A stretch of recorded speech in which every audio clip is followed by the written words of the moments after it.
Hello everyone and welcome back to ArcheAge Inspiration. My name is Cilantro and without any further ado, let's get into today's episode. Today I rolled 2, 3, and 10. So let's see what we got here. Defense, Occultism, Vitalism. Ooh. Ooh. Ugh.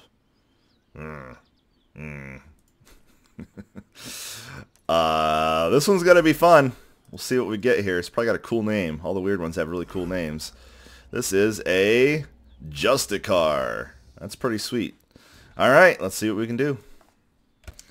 So, just like yesterday's episode, this one was a little tough.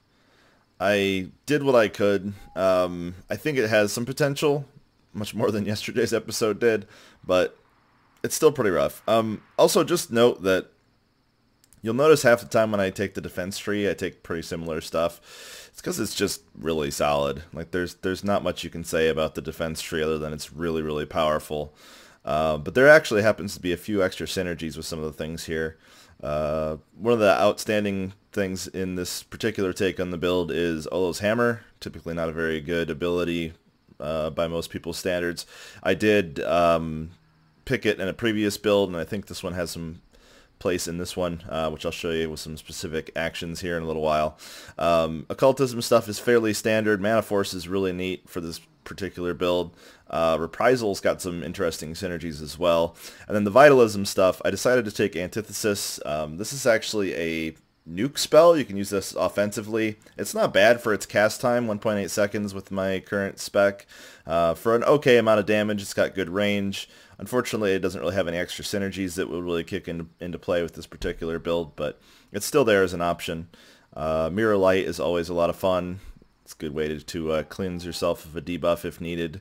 Good for CC elements that are annoying but not necessarily crippling, as well as, of course, the debuff, the snare, and all that kind of stuff. Also note that the snare actually boosts the damage of Shield Slam, allowing for a faster and more powerful combo leading through to Bull Rush. There's a lot of actual synergy between some of the abilities here. For example, Crippling Mire.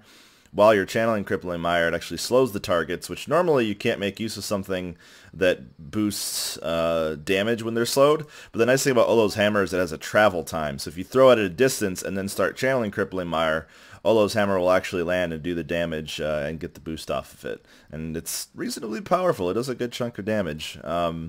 We took Aaron Zib's Boon and Twilight as general utility. This build, I think, wants to be both a healer to a certain extent at least and a damage dealer. So Aaron Zib's Boon gives you opportunities for boosting both of those to a certain margin, and of course the rest of your party as well. And then Twilight, as I mentioned in a previous video, I think is a little bit underrated and can be used as a general stealth/ambush mechanic. This build doesn't have a lot of mobility, so it kind of needs to rely on being a good close range and ranged caster, and I think it manages to do both of those reasonably well, especially when supported by other players who may be able to initiate the fight a little bit better. Olo's Hammer can be used as a ranged disable, as can Skewer, so there's a lot of synergy there. Interesting note too, Quick Recovery and Reprisal both have a chance to trigger when you are healing yourself. At least I'm fairly certain about that.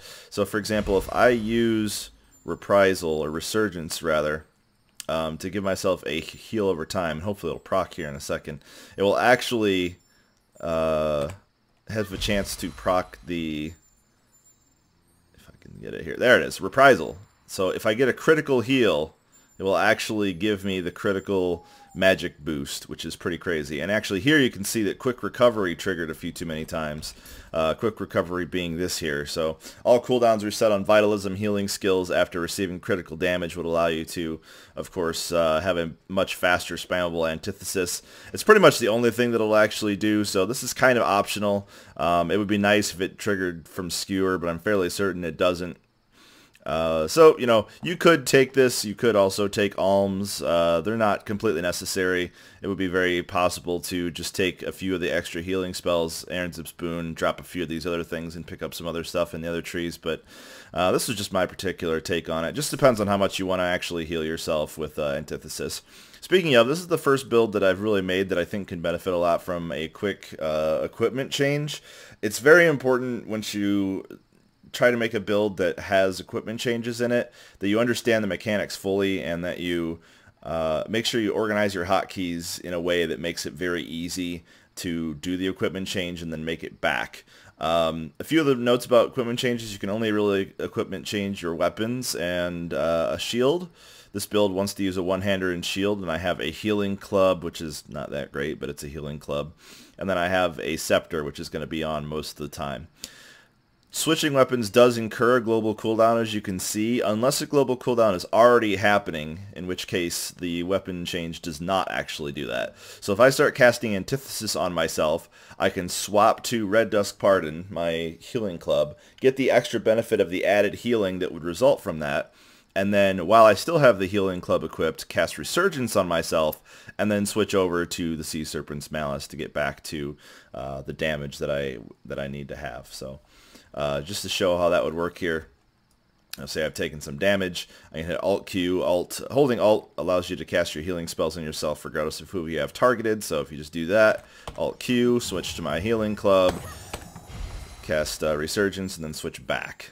And actually one thing I need to test here, which I hadn't had a chance to test yet, let me let these guys beat me up, is whether or not the healing that you get from Resurgence is augmented, or rather locked into the very first value of healing that you get from it, or if swapping away from the healing club actually makes it reduce in its power. So we're going to do some science live here on YouTube.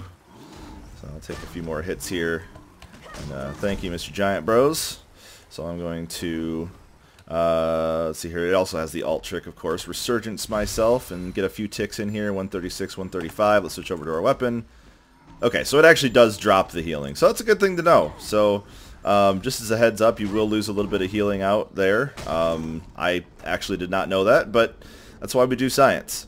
So it looks like every time a amount of damage or healing would be dealt, it will actually reduce those.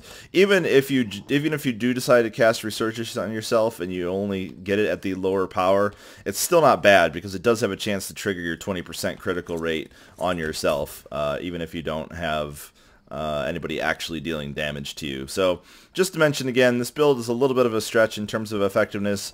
I think there is other potential here, but this is just what I could come up with in a reasonable amount of time.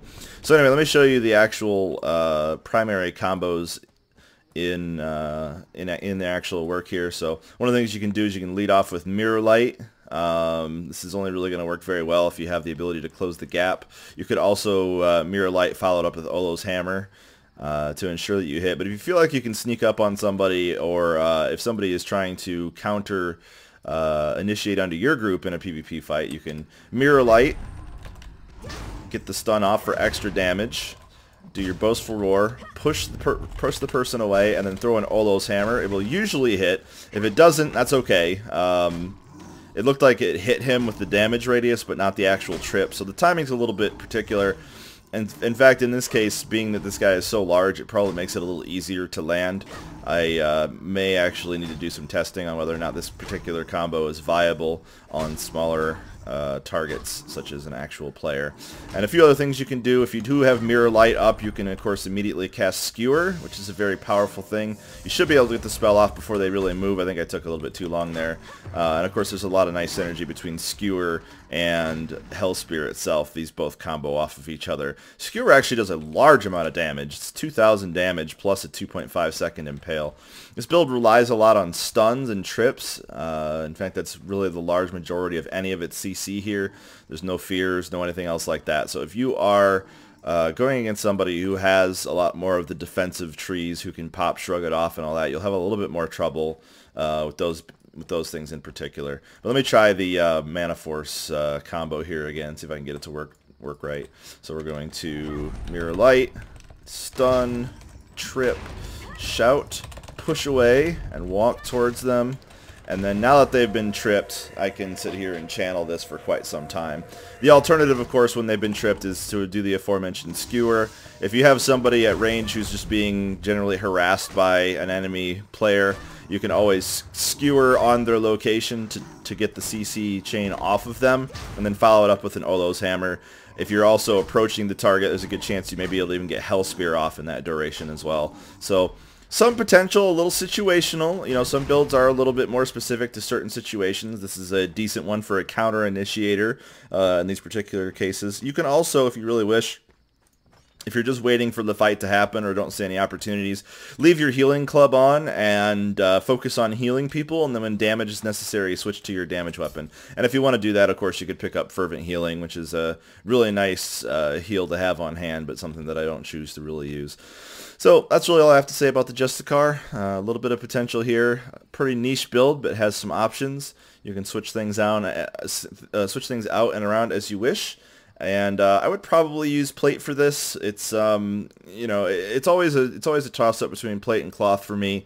If you really want to do a bunch more damage, then Lake Plate or Lake Cloth would probably be a better decision to boost the damage of all your spells. Mana Stars in and of itself doesn't do a ton of damage, but it's good to have a spammable attack just to do something. The debuff that it actually inflicts on people isn't too bad. And then, you know, you have some potential for magic defense if you go deeper into Vitalism to shore up those defenses. And if you really want to go full healing, Joyous Spirit's always good to reduce the cooldowns and all that, and possibly even invigorated healing. I don't believe this... yeah, it's only magic critical hit, not healing critical hit. So that would have been neat, but not quite there. Anyway, thanks for watching the video on the Justicar, and I will see you guys next time.